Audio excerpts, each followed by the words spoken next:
Ce matin, je faisais un témoignage. Je partais en Corée. Le DC-10 dans lequel on était crachait. Le pilote a perdu le contrôle.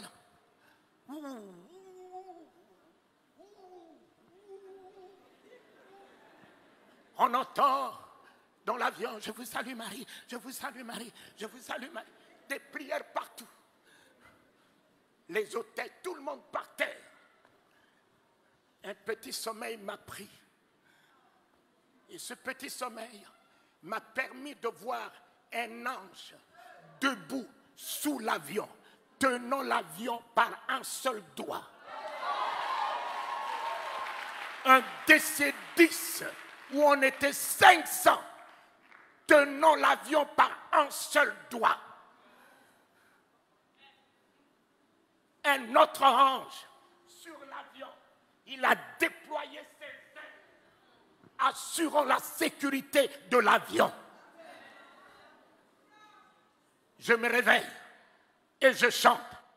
À toi la gloire, ô ressuscité, à toi la victoire pour l'éternité. À toi la gloire, ô ressuscité. À toi la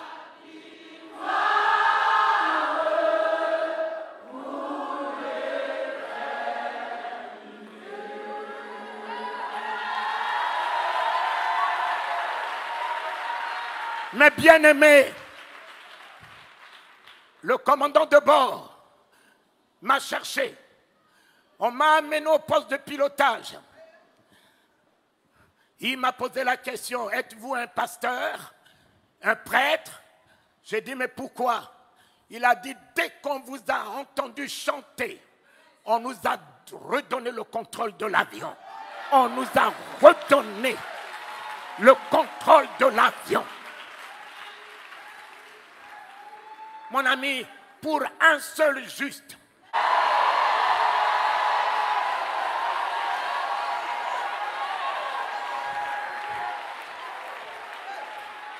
tu es le seul juste dans ta famille. Dieu gardera ta famille à cause de toi. Dieu préservera ton foyer à cause de toi.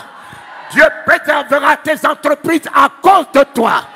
Soit la grâce de ta famille, soit le salut de ta famille, soit la victoire de ta famille, soit la bénédiction de ta famille, soit la bénédiction des nations.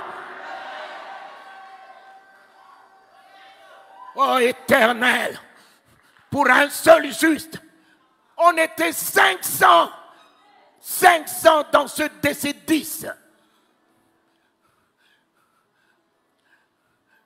Et ils m'ont retenu par peur dans la cabine.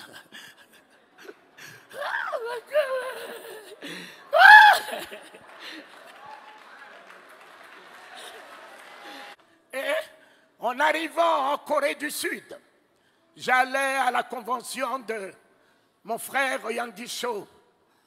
J'étais le seul de la francophonie en 84. Et le commandant de bord me signe 3 chèques en blanc. Il me dit, connaissez-vous la valeur d'un avion? C'est vous qui l'avez sauvé. Connaissez-vous combien l'assurance devait débloquer pour 500 vies qui seraient en péril? Alors, nous savons que vous n'allez pas faire tomber la société. Moi, qui n'avais que $300 dans la poche, Dieu a créé une situation, a mis en mon compte.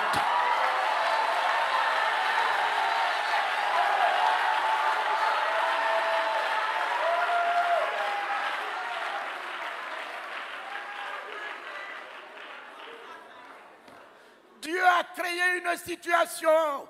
Il fait concourir toutes choses à notre bien.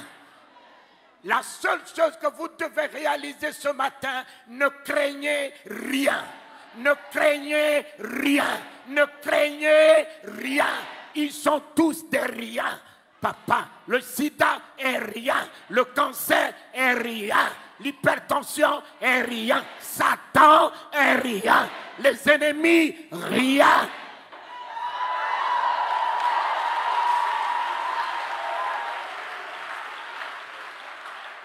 C'est la peur. C'est la peur qui vous déséquilibre. C'est la peur. C'est l'angoisse. C'est l'inquiétude. Voilà la porte d'entrée de Satan. Et si tu fermes cette porte par une foi ferme, Satan ne peut plus rien sur toi. Tu es plus que vainqueur. Parce que le nom de l'Éternel ne pourra jamais nous permettre d'échouer. Le nom de l'Éternel, c'est l'exploit. Le nom de l'Éternel, c'est la victoire. Le nom de l'Éternel, c'est la guérison. Le nom de l'Éternel, c'est la délivrance. Le nom de l'Éternel, c'est l'élévation. Le nom de l'Éternel, c'est le triomphe. Le nom de l'Éternel, c'est la gloire. C'est la gloire. C'est la gloire. Mon Père, le sida ne tiendra point. Le sida a battu la science, mais il ne battra pas le nom de Jésus ce matin. Le cancer a battu la science, il ne battra pas le nom de Jésus ce matin. Alléluia. L'homme qui atteint son apogée face à la mort. L'homme qui ne peut rien face à la mort. Et je me suis souvenu d'un homme. Un homme. On lui a dit que son ami était malade. Il pouvait même envoyer la guérison puisqu'il était lui-même. La guérison était dans sa bouche. Il a attendu que ceci se décompose jusqu'à battre la science, jusqu'à battre les sorciers, jusqu'à battre l'homme.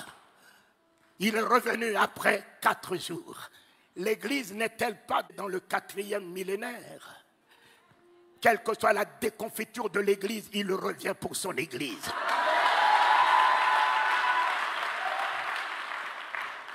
Le 4e jour s'annonce. L'Église ne sera pas ravie dans cette déconfiture. L'Église sera ravie dans la gloire, dans l'autorité, dans la puissance. Lorsque l'Église revêtira toute son autorité capable de changer les événements, de changer les circonstances, d'appeler à l'existence ce qui n'existe pas, de faire fléchir les genoux des sorciers, des augures, des magiciens, relever les défis des maladies incurables, alors c'est à ce moment qu'il reviendra chercher l'Église pour que l'Église laisse un trou dans le monde. Il vous a donné le pouvoir de marcher sur le serpent, sur le scorpion. Il vous a donné l'autorité de son nom. Il vous a donné la puissance du Saint-Esprit. Il est en vous, il est avec vous. Ce n'est plus lui. C'est à vous de vous lever et dire, nous relevons le défi. Nous changeons les événements. Nous changeons les circonstances.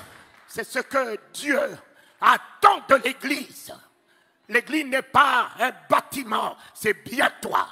Dieu parle avec ta bouche. Dieu guérit avec tes mains. Dieu sauve avec toi. Alléluia!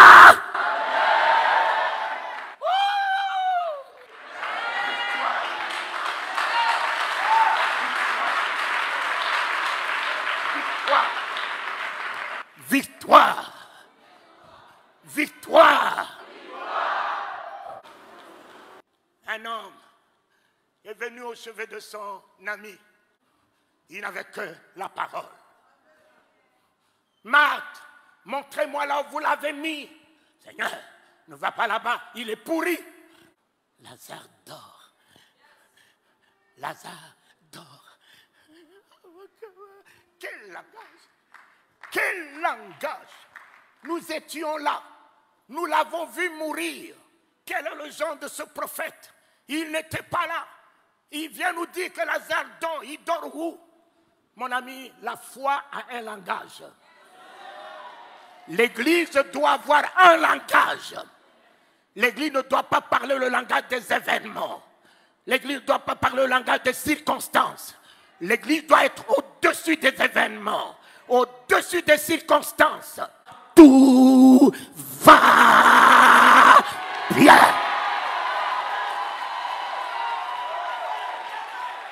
Mon fils, l'Éternel est notre victoire, papa.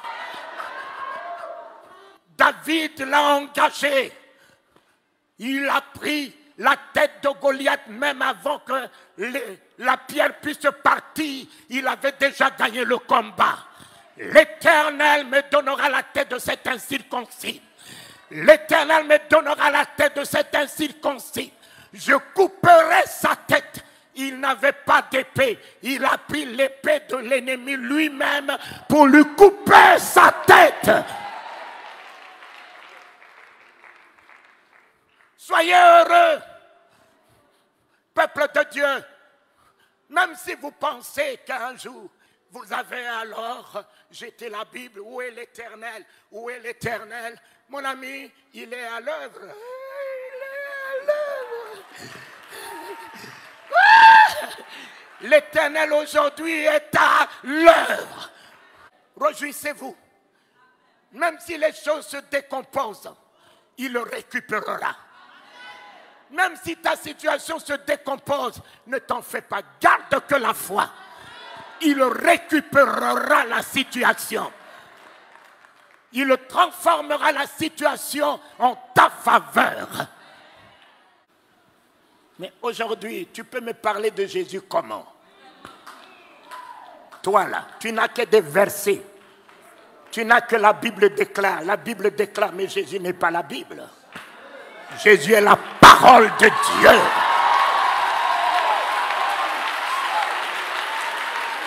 Jésus n'est pas la Bible. Jésus n'est pas la Bible. La Bible déclare quoi? Déclare quoi? Jésus est la parole. La parole de Dieu est un homme. Ce n'est pas un livre que tout le monde utilise, les sorciers utilisent, les maçons utilisent. Mais Jésus n'est pas un parchemin. Il est la parole par laquelle Dieu a créé les cieux et la terre. Faite chair. Elle est venue dans ce monde, un homme. La Bible est pour la tête. Mais la parole de Dieu n'est pas pour la tête. La parole de Dieu se tient à la porte du cœur. Ils ont des grosses têtes, mais ils n'ont rien dans le cœur. Papa, ils ont des grosses têtes, des versets, des chapitres, des prophéties, de ci, de ça. Mais ils n'ont rien dans le cœur. Mon ami, le jour où la parole de Dieu rentre dans ton cœur, tu n'as plus de place pour la haine. Tu n'as plus de place pour la rancœur. Tu n'as plus de place pour la colère. Tu n'as plus de place pour l'hypocrisie. Tu n'as plus de place pour parler du mal de quelqu'un. Tu n'as plus de place pour penser du mal de quelqu'un. La parole de Dieu dans mon cœur est l'amour, est la bonté, est la générosité, est l'humilité, est la grâce, est la compassion. La parole de Dieu dans ma vie, dans mon cœur, est la vie,